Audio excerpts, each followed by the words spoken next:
Hey, MC here. On the bench today, we have this old shotgun.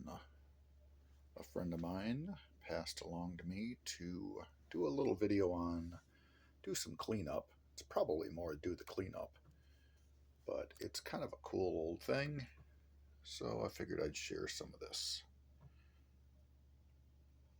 What is that on the end? And what is this gun? This one is the Stevens, built by Savage Arms, model 77B as in boy. So the letter designation typically refers to the year produced. This thing has the Savage super compensator on the end, super choke. It is an adjustable muzzle device, so at a twist of your wrist, you can have a open, improved cylinder or full choke on the end of this gun.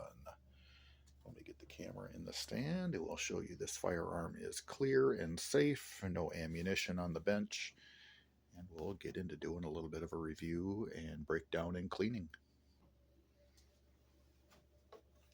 So, open the action. Action is clear. Action is actually pretty sticky. It's a little gummy on the inside, so get that broken down, get that cleaned up. There is some stickiness on the outside, as well as a little bit of surface oxidation starting. So we'll break this thing down, get the components exposed where we can clean up the residue, get the oil into the parts where they need oil, and do a little bit of an inspection on it while we're at it. Make sure that all of the components are still serviceable, since I believe this shotgun was issued to my friend's father right around the Korean War era. So it is a 12 gauge, 2 3/4 inch pump action shotgun. Wood stock on it. The butt plate has seen lots of wear. It is very stiff. Definitely a good candidate for replacement if you were going to be using this on a seasonal basis and didn't want that recoil kicking you to death. Definitely would consider updating the buttstock recoil pad on that. Wood is actually held up pretty well for the age. We'll wipe that down, put a little coating of oil on it to help preserve it. Again, we got some sticky, residue of some nature on here. Maybe some old gun oil or something from the past. We'll get that all wiped down, get it a good coating of oil. Again, check out the springs, parts and pieces internally. Put a little lube on things that need lube. We can check the function of the safeties. And again, firearms unloaded. We'll get into breaking it down. So YouTube viewers, you'll have to use your imagination. All right, here we got a few things broken down. We've got the magazine spring and forecap removed. That's just a screw in the front of the barrel here, in front of the action, that you remove. Your spring will slide out. This one actually has the restrictor plug still installed. So, I don't know, doubtful this firearm's actually seen warfare service, because it's unlikely that you would end up still with a dowel stuck in there. It's kind of more reserved for migratory bird hunting. Screw over on the left-hand side of the shotgun. That'll remove with a pin that will drift through. And then your trigger group and feed ramp assembly can be pulled out. We got some dried up, crusty lubricant down in here. You want to be really careful with all of the orientation of your springs and levers. your action lever here. Don't lose any of the parts and pieces.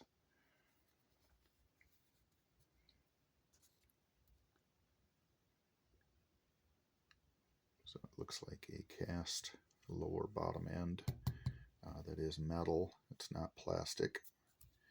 Cross bolt safety. We've got a few more pins and screws that hold the trigger assembly and pivots in. We've got the hammer spring in here.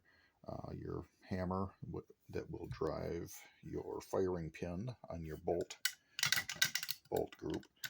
We'll get this bolt out. Seems to be some case hardening in there. Not sure if that is heat treated from the factory or if this has just seen a lot of severe usage that got that bolt that hot. Leave a comment if you guys have worked with these old Savage Stevens models before, or familiar with if that's a normal observation, is that case hardening on that bolt. We will dig a little bit deeper, take it a little further down, and be right back. All right, now with the front handguard removed and the bolt removed out of the action, take a peek down the barrel, which seems to have a large spider web inside of that.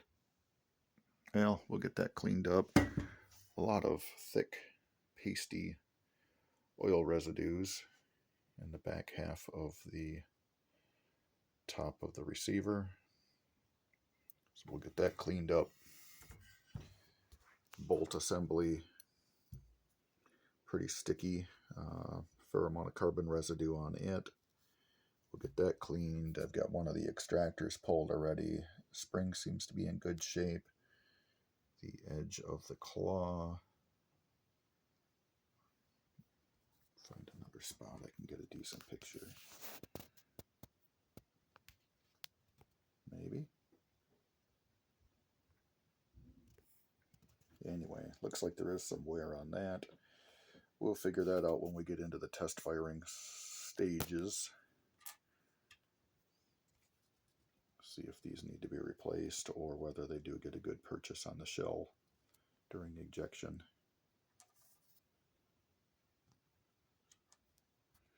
Hey, now it's focusing a little better.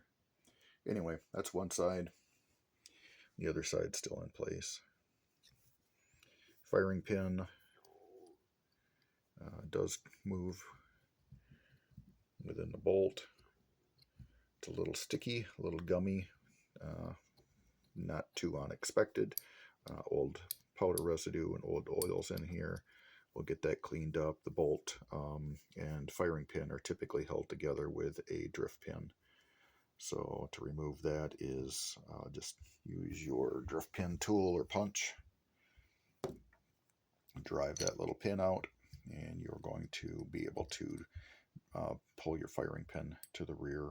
There's going to be a little spring up here in this section that helps keep your firing pin from rolling forward as the action goes shut.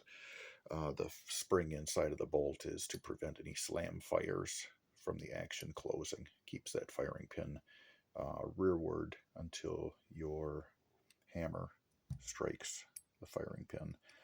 Safety mechanism in there. So again, if you don't know how to tear your gun apart, watch a video, grab a book, owner's manual, and take down maintenance guide to figure out where all these little parts and pieces go, so when it comes time to reassemble, you can put them all back together in the correct orientation and have a functioning firearm. And we'll do a little cleanup on some of the surface oxidation. Get some oil on that. Put her all back together. Make her nice and shiny. This tube doesn't look too bad. It does have some gouging in it. But otherwise, I don't see heavy oxidation or heavy rusting with it. So it all should clean up. go back together pretty well, and hopefully we can get this thing running a little bit smoother again, get another 50 years worth of life out of it.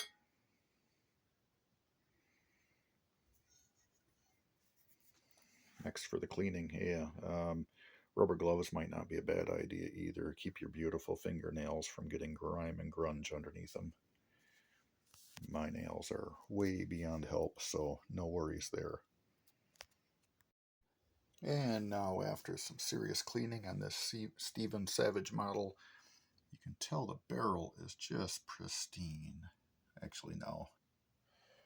This is another one I got to do a little bit of cleanup on. This barrel is not pristine. This is what a 20 gauge single shot H&R looks like when you leave it in a milk parlor or leaned up against a silo during a couple of years. This one's a partner model, 20 gauge SBI, it looks like, SB1. Hard to tell, 3-inch modified, case hardened, and we do have mold all over the stock. So this will be another project for another day of cleaning up. We'll set that off to the side. But here is our Stevens Savage pump action. So after doing a cleaning on this one, our action opens a lot smoother now.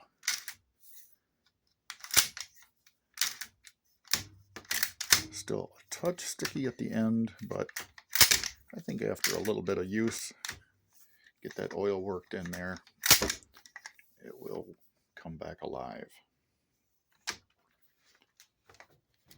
So the wood didn't clean up too bad. Get a little coat of oil on that. It gets shiny. You got most of the pits and the surface corrosion off the receiver. Barrel, once I got the spider webs out of the inside, didn't look too bad. Gun definitely had been taken apart many times. There's some wear internally on the aluminum trigger housing where the takedown screw goes through. Get some of the oxidation off from the chrome feed lever, and the bolt cleaned up pretty good. All in all, gun is definitely in good shape, usable condition.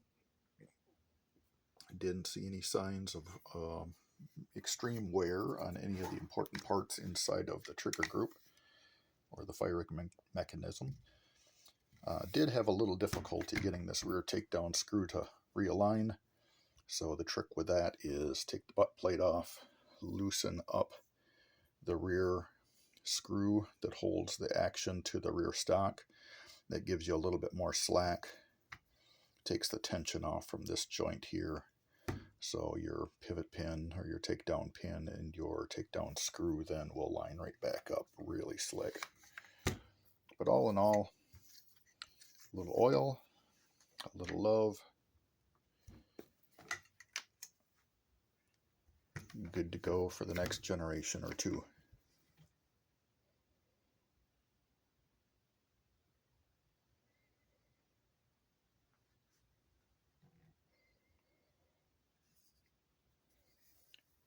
So we'll get this back to my friend, throw some shotgun shells in it, and get a little video of it actually firing. Again, Stevens model, Savage Arms Corporation, model 77B.